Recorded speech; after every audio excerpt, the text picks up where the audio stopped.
Assalamualaikum warahmatullahi wabarakatuh. Alhamdulillah, alhamdulillahi rabbil alamin. Wa bihi nasta'inu ala umuri dunya waddin wa ala alihi wa ashabihi ajma'in. Asyhadu an la ilaha illallah wa asyhadu anna Muhammadan abduhu wa rasuluh. Amma ba'd. Kepada seluruh pemirsa Kamuhi TV, puji syukur senantiasa kita panjatkan kepada Allah Subhanahu wa taala yang tiap detik nikmat dan rahmatnya melimpah kepada kita di dalam kehidupan kita, di dalam keluarga kita, baik itu yang berupa udara, berupa penglihatan. Sungguh itu karunia yang luar biasa yang tidak dapat kita nilai. Salawat serta salam semoga tetap tercurah kepada Nabi Allah Muhammad sallallahu alaihi wasallam yang beliaulah kita bisa mengerti tentang Islam. Karena beliaulah kita bisa mengerti tentang keimanan. Dan sungguh karena beliaulah kita bisa masuk di dalam barisan yang insya Allah calon-calon penghuni surga. Di dalam kesempatan kali ini, mari coba kita untuk mengkaji, untuk membicarakan masalah akhlak. Kalau kita berbicara tentang akhlak, yang tersirat di dalam pikiran kita pasti, oh itu perbuatan, oh itu berkaitan dengan moral, oh itu berkaitan dengan budi pekerti. Ya, memang akhlak. Jadi akhlak itu kalau secara pengertian, secara istilah, jadi sesuatu yang keluar dari dalam diri kita dalam bentuk perbuatan, yang itu terbentuk dari sebuah kebiasaan, yang itu terbentuk dari sebuah rutinitas. Jadi walaupun itu suatu perbuatan yang disengaja, akan tetapi dia terbentuk dari sebuah rutinitas, sebuah kebiasaan. Nah, akhlak ini pula yang menjadi pembeda antara kita dengan makhluk lain. Manusia dikatakan makhluk Allah yang dikatakan paling tinggi derajatnya atau paling mulia derajatnya, bahkan dikatakan khalifah fil ard. Itu karena salah satunya perbedaannya di akhlak.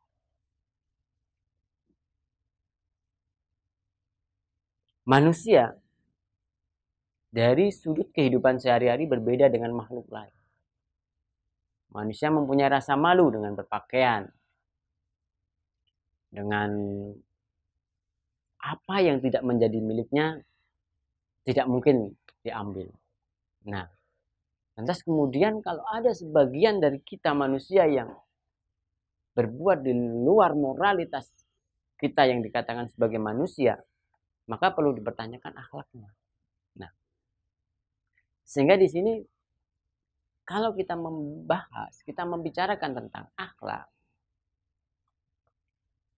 berarti akhlak itu sesuatu perbuatan yang dilakukan di mana dia tidak merugikan diri sendiri atau merugikan orang lain. Nah, kita sebagai seorang manusia dan tentunya mempunyai stempel ya atau sebagai seorang muslim. Muslim itu kan dari kata Islam. Jadi muslim itu orang yang memeluk Islam. Islam itu bisa dikatakan juga keselamatan. Nah, berarti kalau kita seorang muslim, akhlak kita bisa menyelamatkan orang lain. Dari apa? Dari perbuatan kita, dari perkataan kita, dari tingkah laku kita. Itu menyelamatkan orang lain. Sudah jelas di dalam firman Allah Al-Ahzab ayat 21. Laqad kana lakum fi Rasulillahi uswatun hasanah. Di dalam diri Rasulullah itu terdapat suri tauladan. Rasulullah itulah puncak atau titik akhir dari kita mengambil sebuah pembelajaran tentang kehidupan beliau. Rasulullah Shallallahu Alaihi Wasallam seorang pemimpin negara. Rasulullah Shallallahu Alaihi Wasallam seorang kepala keluarga. Rasulullah Shallallahu Alaihi Wasallam seorang nabi dan rasul. Rasulullah Shallallahu Alaihi Wasallam juga seorang suami. Beliau juga seorang ayah. Beliau juga seorang yang mempunyai anak, yang mempunyai keluarga. Nah, di dalam diri beliau kita bisa mengambil uswatun hasanah. Contoh, ketika kita sebagai seorang kepala keluarga, kita bisa mencontoh akhlak Rasulullah sebagai kepala keluarga bagaimana. Sebagai seorang suami, kita bisa melihat Rasulullah sebagai seorang suami bagaimana. Bahkan diceritakan bahwa Rasulullah itu tidak pernah memukulkan tangannya kepada seorang pelayan. Bahkan seperti dikisahkan juga Rasulullah ketika pulang terlalu larut malam pun beliau tidak pernah mengetuk pintu karena takut membangunkan Siti Aisyah ketika sudah terlelap tidur. Itu akhlak Rasulullah. Itu akhlak. Nah, itu terbentuk dari mana? Dan itu tidak bisa terbentuk secara spontan. Kalau kita terbiasa hidup di lingkungan yang A, maka sedikit banyak akhlak kita, perbuatan kita, tingkah laku kita juga akan meniru seperti lingkungan kita. Makanya bagi diri kita, seluruh siswa, seluruh pemirsa, seluruh warga dari SMK Muhammadiyah 1 Yogyakarta, kita sudah memiliki lingkungan yang sungguh luar biasa di SMK Muhammadiyah 1 Yogyakarta. Lingkungan yang lembaga pendidikan berlandaskan Islam di bawah gerakan organisasi Muhammadiyah. Sedikit banyak lingkungan kita membantu pembentukan akhlak kita. Akhlak kita kepada guru itu bagaimana? Kalau kita sebagai seorang guru, akhlak kita kepada murid itu bagaimana? Akhlak kita kepada rekan kerja itu bagaimana? Nah, ini semua sudah bisa menjadi pembelajaran. Jangan hanya jadi pengalaman. Kalau dia hanya jadi pengalaman, akan hilang. Tapi kalau dia menjadi sebuah pembelajaran, maka sesuatu yang telah terlampaui bisa menjadi perbaikan di hari kemudian. Karena dia merupakan pembelajaran.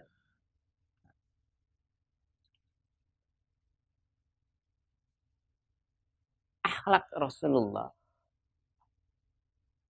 itu juga tersirat atau tercatat di dalam sebuah hadis. An Abi Hurairah qala Rasulullah sallallahu alaihi wasallam, innama bu'istu liutamima sholihal akhlak. Innama sesungguhnya aku itu Muhammad, diutus untuk menyempurnakan sholihal akhlak-akhlak yang sholih, akhlak-akhlak yang baik.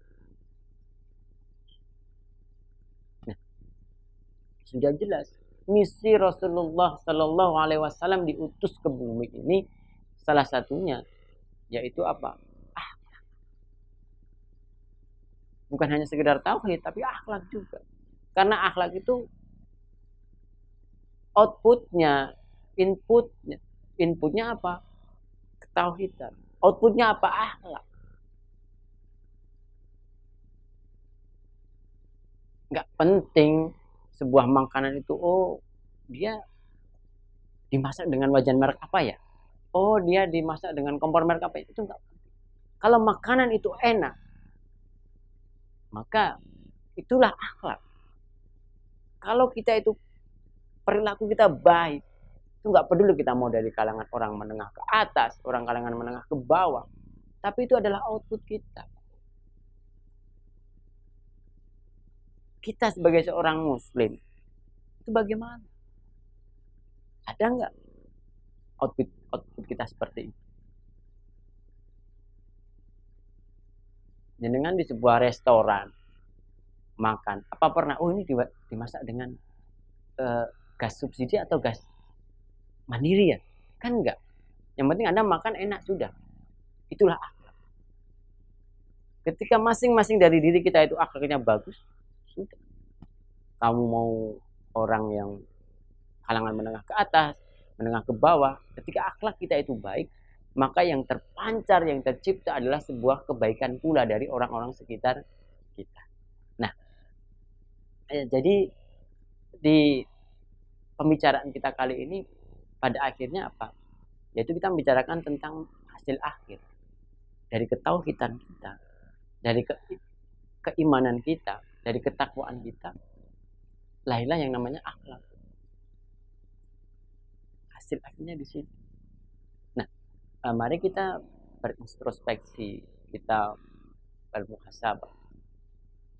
Kalau saya seperti ini terhadap rekan kerja saya bagaimana?